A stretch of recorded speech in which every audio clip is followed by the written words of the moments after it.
চাহ ঘৰ দুপৰীয়া আমাৰ ওচৰৰে এইজন মানুহ এখেতে মানে এইদৰে মানে বিজনেছ কৰি পেলাই টকা উপাৰ্জন কৰি আছে। এই গছপুলিবিলাক নি পেলাই চাওক, ইমান ৰ'দত ইমান দুপৰীয়া এখেতে এনেকৈ কাম কৰি আছে। আপুনি ক'ত নিছিল আজি এইবিলাক?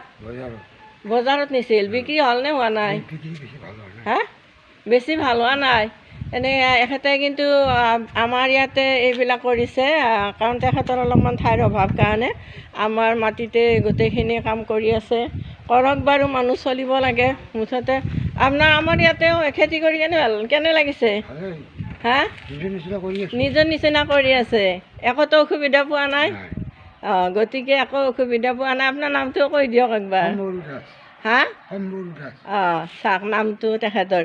এই ভৰ দুপৰীয়া আহিছে বজাৰৰ পৰা, মানে আহি মানে মানুহটো ঘামি জামি আহিছে একদম, মানে কি উপায় নাই আৰু, নকৰিলে নহ'ব, হয়নে নহয়? এনেকৈ চলি আছে যিহেতু, হয়নে? কষ্টটো কৰিবই লাগিব।